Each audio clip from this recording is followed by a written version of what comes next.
وہ جو کافی دنوں سے ایک ٹرک ہم کوشش کر رہے تھے کہ کوئٹہ پہنچ جائے، وہ ایک ٹرک کی بدی کا بھی ذکر ہم کرتے رہے، وہ بالآخر بلوچستان کی کابینہ نے حلف اٹھا لیا ہے، اور ہم امید کرتے ہیں کہ جو نئی وہاں پہ حکومت بنی ہے، ظاہر آج سے ہی جو ہے لٹرلی وہاں پہ پریکٹیکلی حکومت اپنا کام شروع کرے گی، وہ بلوچستان کے عوام کے لیے جو بھی وہاں پہ جن اچھے کاموں کی ضرورت ہے وہ کام کریں گے. تو ہماری طرف سے good luck for the new Balochistan government.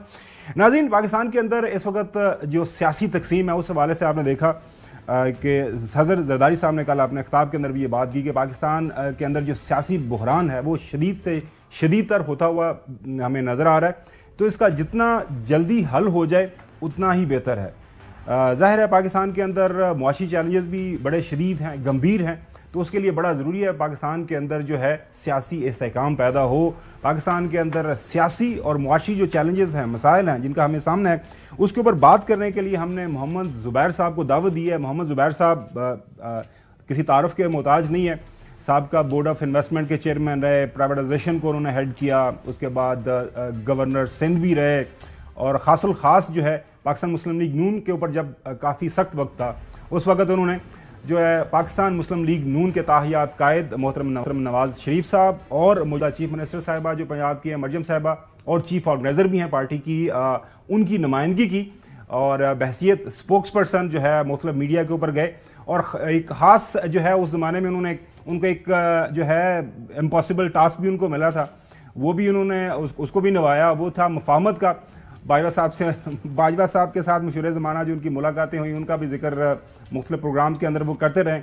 تو اصل میں جو اس وقت جو مفاہمت کا بادشاہ جس کے سر تاج ہونا چاہیے وہ محمد زبیر صاحب ہیں، نہ کہ زرداری صاحب جو ظاہر ہے وہ بھی کہتے ہیں، وہ ان کے بارے میں یہ بات کی جاتی ہے کہ وہ مفاہمت کے بادشاہ ہیں. بہت شکریہ سر. آج کل آپ کی ویسے پروگرام شروع کرنے سے پہلے سر ابھی تک آپ نون لیگ کا حصہ ہیں نا؟ مطلب میں آپ کو کہہ سکتا ہوں کہ آپ پاکستان مسلم لیگ نون کا حصہ ہیں. جی اچھا چلیں زبردست. ان کو مروایا اس مفاہمت نہیں ہے. اچھا چلیں آگے. لطیف ہیں جیسے رانا ثناء اللہ ہیں. جی بالکل اسی طرح. اچھا مجھے کسی نے اب میرا خیال ہے مجھے شوکوس بھی نہیں دیا. اوکے. لیکن آپ نے یہ بھی ذکر کیا تھا شاید خاقان عباسی صاحب کا، تو ان کے بارے میں بھی آپ کو پتا ہے پارٹی ابھی تک وہ کہتی ہے کہ ہیں یا نہیں بھی ہیں. برانی ویز آگے بڑھتے ہیں.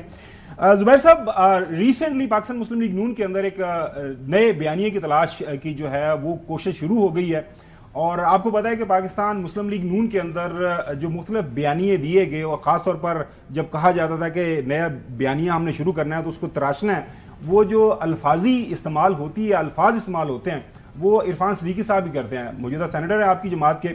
انہوں نے حال ہی کے اندر ایک نیا انکشاف کیا. انہوں نے کہا جی آن اوتھ یہ میں پہلے انکشاف نہیں کر پایا، وعدہ تھا میرا میاں نواز شریف صاحب سے کہ انتخابات کے بعد ہی میں اس کے اوپر بات کروں گا. وہ کہہ رہے ہیں کہ میاں صاحب کی نہ خواہش تھی، نہ وہ پرجوش تھے، نہ ارادہ تھا کہ وہ پرائم منسٹر بنیں گے چوتھی دفعہ. انہوں نے کیا بتایا سنیے گا. میاں صاحب چوتھی بار وزارت عظمیٰ سنبھالنے کے لیے آمادہ نہیں تھے. وہ جوش، وہ جذبہ، وہ خواہش موجود نہیں تھی. اور اگر جیت جاتے تو بھی وہ وزیر اعظم نہ بنتے. شاید یہی فیصلہ کرتے جو انہوں نے موجودہ صورتحال میں کیا ہے. یہ کسی کمپلشن کے تحت یا کسی مجبوری کے تحت یا کسی سازش کے تحت فیصلہ نہیں ہوا. کوئی سوال آپ سے زبیر صاحب، یہ بیانیہ اب کیوں؟ وہ ویسے تو میں بتایا جاتا نا کہ انما الاعمال بالنیات، نیت ہی نہیں تھی اگر پرائم منسٹر بننے کی، تو پھر ظاہر لوگوں نے کہا کہ جی آپ پرائم منسٹر بننے نہیں چاہتے، پھر ہم ووٹ ہی نہیں آپ کو دیتے.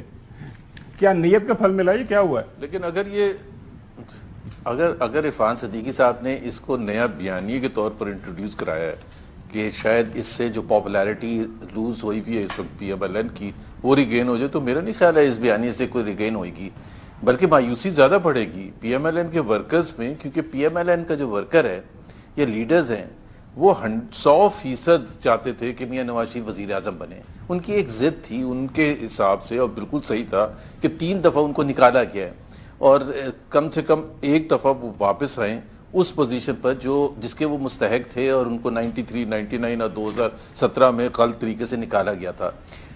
اگر پی ایم ایل این کے ووٹرز جو نکلے تھے جنہوں نے ووٹ ڈالا genuinely P M L N کے لیے، تو اس میں سے کم 95% ایسے تھے جو میاں نواز شریف کے لیے ڈال رہے تھے، اور اس وجہ سے ڈال رہے تھے کہ وہ وزیر اعظم بنے. اب اگر ان کو بتایا جا رہا ہے کہ جی وہ تو انہوں نے تو بننا ہی نہیں تھا، تو وہ تو کہہ رہے کہ پھر آپ نے ہمارے ساتھ مطلب سچ تو بولنا تھا نا. یہ الگ بات ہوتی ہے کہ ہر پارٹی اپنا ایک بیانیہ الیکشن سے پہلے کرتی ہے اور اس میں کچھ کمی بھی ہوتی ہے سچائی کی، یہ بھی ایک حقیقت ہے، لیکن یہ بہت بڑی سچائی تھی۔ اس کے لیے تو اتنے بڑے بڑے ایڈز بھی دیے گئے، اس کے لیے تو انٹرنل پارٹی میٹنگ میں کبھی ایسا ذکر عرفان صدیقی کے علاوہ میرا خیال ہے اگر آپ رانا ثناء اللہ سے یا کسی سے بھی پوچھیں گے، میرا خیال شہباز شریف صاحب کو بھی یہی تاثر تھا کہ وہ وزیر اعظم بنیں گے۔ تو آئی ڈونٹ تھنک سو اس بیانیے میں کوئی وزن ہے۔ زبیر صاحب، پی ایم ایل این نے حقیقت میں کتنی سیٹیں جیتی ہیں؟ آپ کے پاس کیا انفارمیشن ہے؟ اور خاص طور پر لاہور میں یہ بھی بتایا جاتا ہے یا لوگوں کا ایک تبصرہ تجزیہ ہے کہ لاہور سے پی ایم ایل این کو شاید ایک آدھ سیٹ ملی، آپ کے پاس خبر کیا ہے اس حوالے سے؟ دیکھیں، خبر تو آپ لوگ زیادہ بریک کرتے ہیں، آپ لوگوں سے ہی ہمیں زیادہ پتہ چلتا ہے، لیکن 2+2 کر کے بھی انسان اپنے ذہن سے کامن سینس بھی کوئی چیز ہوتی ہے وہ دیکھتا ہے، اور کامن سینس میں وہ تمام چیزیں آتی ہیں جس طرح سے الیکشن نتائج بتانے شروع کیے تھے 8 فروری کی شام کو، اور پھر زیادہ تر حلقوں میں وہ روک دیے گئے، اور کچھ تو حلقے ایسے تھے، لاہور کے بھی بہت سے ایسے حلقے تھے، کراچی کے ایسے حلقے تھے جس میں 2 پولنگ سٹیشن یا 3 پولنگ سٹیشن کے بعد 6 ساڑھے 6 بجے کے بعد نتائج آنا بند ہو گئے۔ اب یہ ایک کامن سینس کو اپیل نہیں کرتا، کیونکہ اگر 300 پولنگ سٹیشنز ہیں ایک حلقے میں تو سیملٹینیسلی کاؤنٹنگ ہو رہی ہوتی نا، ہر ایک کاؤنٹنگ کا جو بھی لوگ ہوتے ہیں وہ الگ ہوتے ہیں۔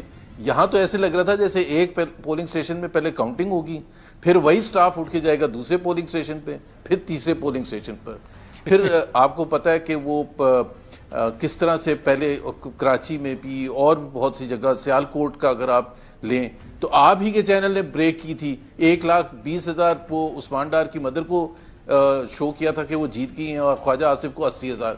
اب کم سے کم ہمارا ایسا پاکستانی، ایک عام پاکستانی کی حیثیت سے یہ تو فرض ہمارا ہے کہ جی ہمیں بتایا جائے، الیکشن کمیشن بتائے۔ آپ اسی طرح سے حافظ نعیم کا اگر کراچی کا دیکھیں کہ ان کو ڈکلیئر کر دیا، کیونکہ لارجر اسکیم آف تھنگس میں جماعت اسلامی کو ایک سیٹ دینی تھی، ان کو ڈکلیئر کر دیا۔ انہوں نے اپنے فارم 45 سے جب ٹوٹل کیا تو وہ فارم 47 سے میچ ہی نہیں کرتا تھا۔ وہ شریف آدمی انہوں نے خود کہا کہ بھائی میں نہیں جیتا ہوا۔ اب کوئی الیکشن کمیشن میں کسی کو سزا ہونی چاہیے، اور شدید ترین سزا ہونی چاہیے، نہیں ہونی چاہیے، مطلب ایسے بے شمار انسیڈنٹس ہیں تھرو آؤٹ۔ پھر